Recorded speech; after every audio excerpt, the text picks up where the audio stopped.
할렐루야 반갑습니다 여러분. 계속해서 말씀을 나눠보겠습니다. 요수아 2장 8절에 또 그들이 눕기 전에 라합이 지붕에 올라가서 그들에게 이르러. 아멘.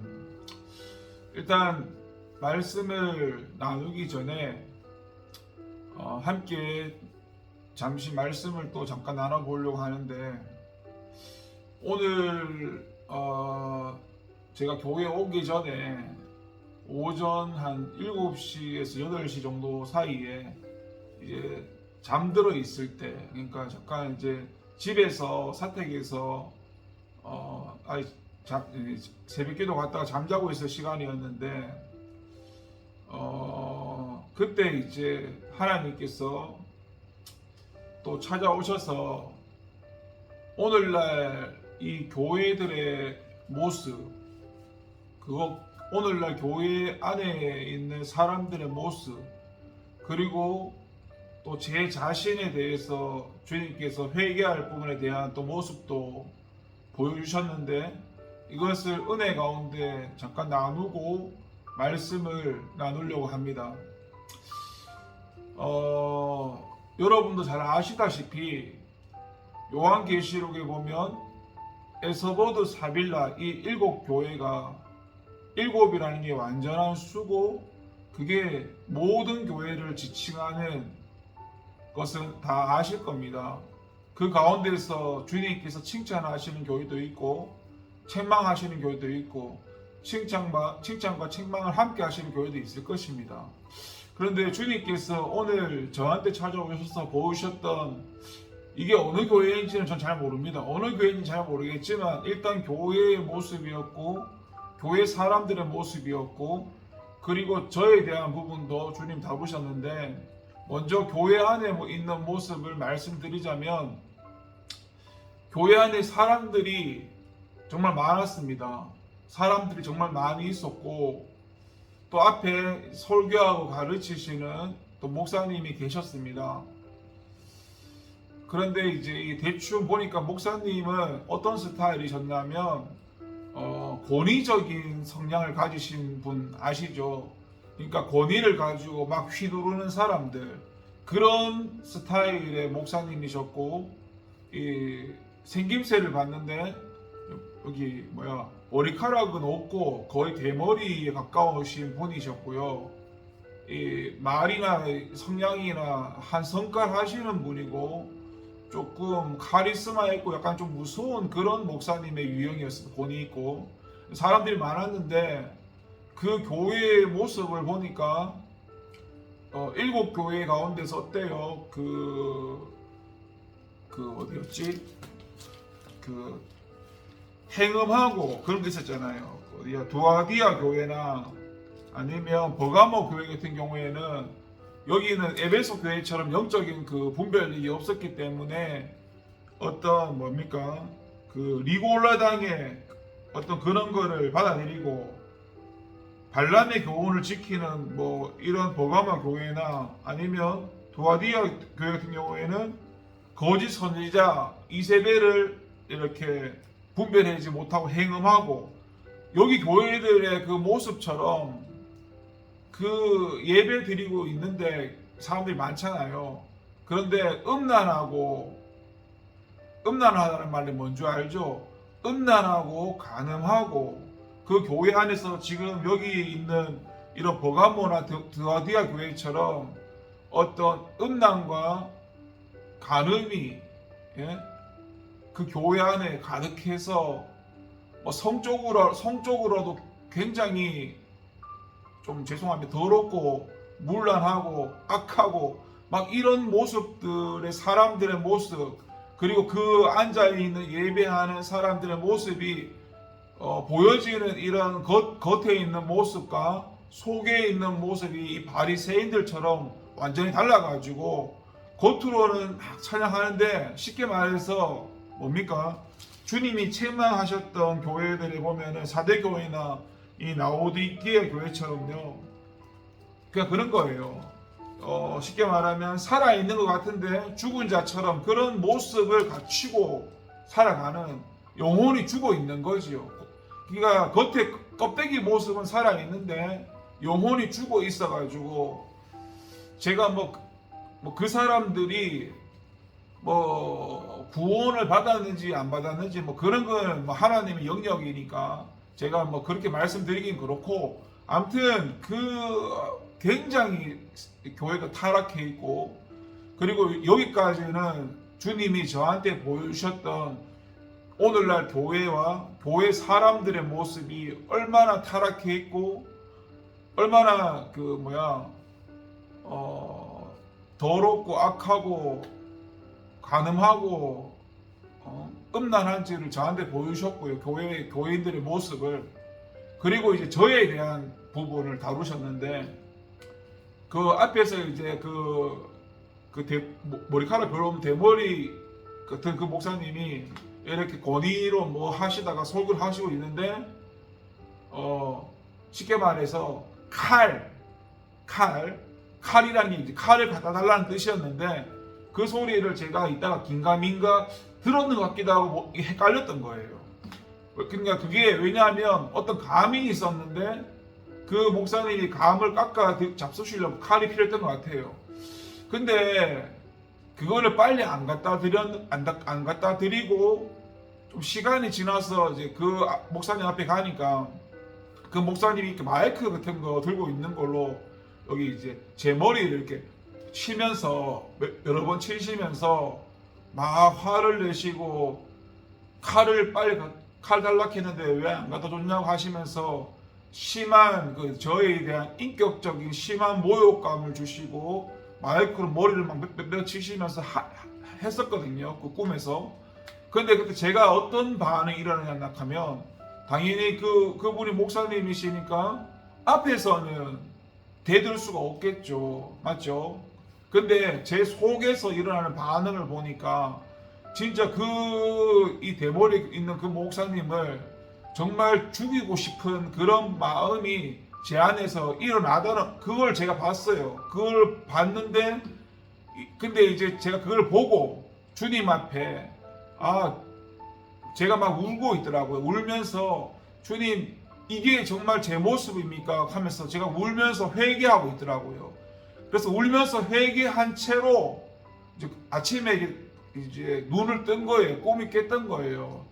너무 생생했던 거죠. 그러니까 저도 훈련 받으면서 뭐 영혼에 대한 부분도 뭐 나에 대한 모습도 주님이 이런 거 많이 있었는데, 그 전에는 주로 뭐 하나님이 뭐 천국도 보여주시고 좋은 거 많이 물론 울 때도 많았지만은, 오늘 모습은 진짜 주님 저게 제 모습이냐고 제가 주님 앞에서 계속 울면서 회개하는 모습이었습니다.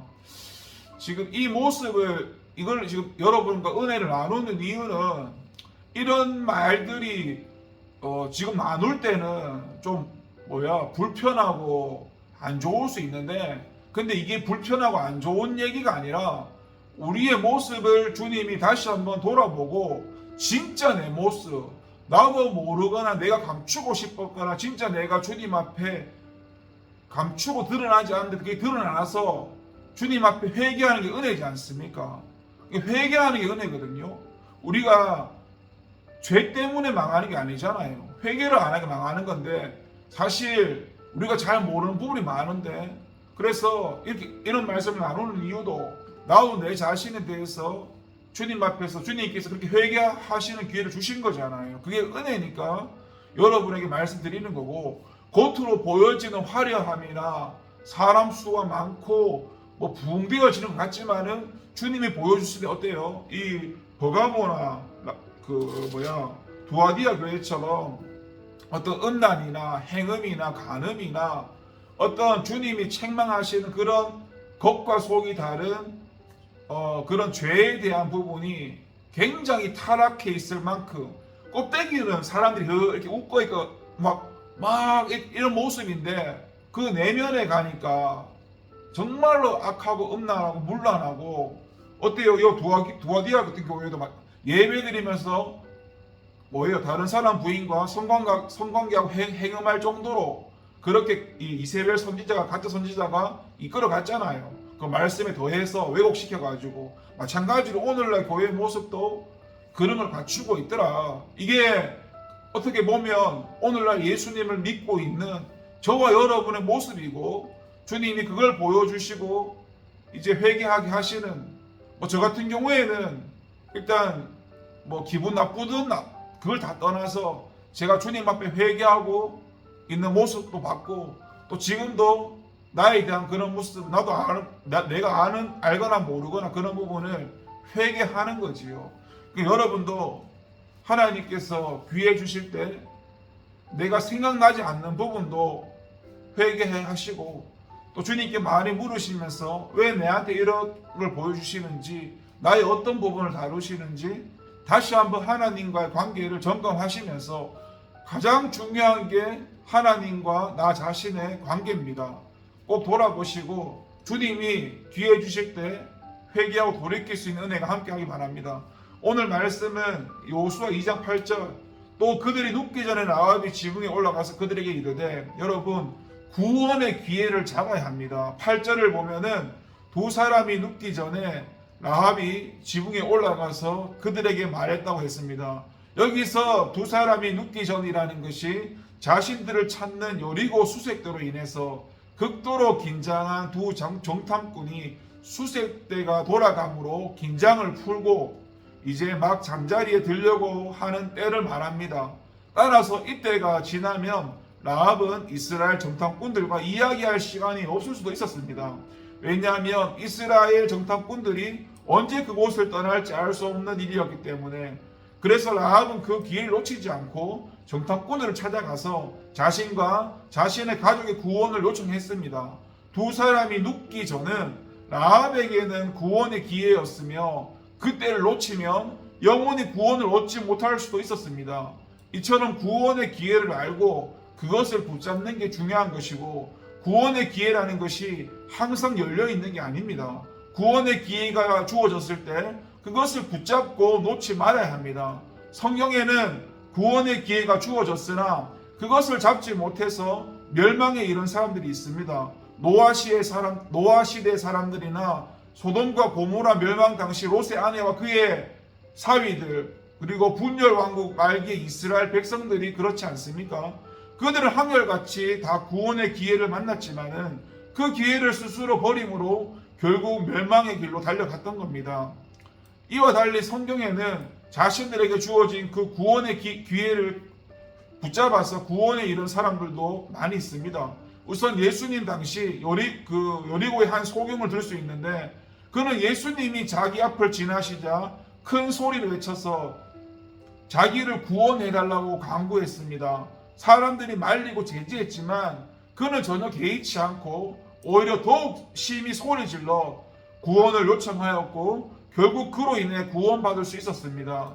두로와 시돈 지방의 한 가나안 여인도 마찬가지인데 그녀는 귀신 들린 자기의 딸을 고치기 위해서 예수님을 찾아갔지만 예수님으로부터 거절당하고 심히 모욕적인 말을 들었습니다. 아마 웬만한 사람 같으면 포기하고 원망하고 돌아섰을 겁니다. 하지만 그 여인은 끝까지 포기하지 않고 딸의 구원을 호소함으로 딸을 구원할 수 있었습니다. 또 예수님께서 십자가에 못 박히실 때에 함께 못 박힌 한 강도 역시도 마지막 순간에 주님께 구원을 호소함으로써 구원에 이르렀습니다. 이들의 행동을 보면은 한결같이 예수 그리스도로 말미암아 찾아온 단 한 차례의 기회를 마지막 기회인 것처럼 생각해서 끝까지 포기하지 않고 그 기회를 살렸다는 겁니다. 여러분, 기회라는 것이 자주 있는 것이 아닙니다. 특히 구원의 기회는 더욱 그렇습니다. 구원의 기회는 그때가 지나면 영원히 오지 않을 수도 있습니다. 그래서 우리는 주어진 구원의 기회를 놓쳐서는 안 됩니다. 성경에서 지금은 은혜 받을 만한 때요 구원의 날이라고 가르치고 있기 때문에 우리는 이때를 잡아야 합니다. 우리는 지금 이때 그리스도 안에 머물러 있어야 되고 그리고 다른 사람들에게 그리스도의 복음을 전해서 구원의 기회를 잡도록 촉구해야 됩니다.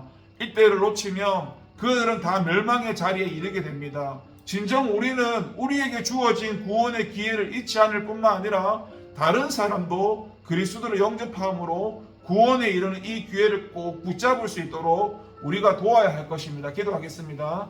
하나님 아버지, 우리의 모습을 돌아보게 하시고 하나님과의 관계를 돌아보게 하시고 하나님 앞에서 회개하고 돌이킬 수 있는 은혜를 더하여 주시옵소서. 책망하시는 그 말씀도 주님의 사랑이기 때문에 그 사랑으로 받고 회개하고 돌이키는 저희가 될 수 있도록 도와주시옵소서. 늘 간섭해 주시고 말씀해 주시는 그 하나님 은혜 감사합니다. 우리를 버려두지 마시고 늘 하나님 말씀해 주시고 심판하시고 징계하시고 주님 버려두지 마시고 함께해 주시옵소서. 주님이 원하시는 바른 길로 인도해 주시옵소서. 감사드리고 예수님의 이름으로 기도드립니다. 아멘.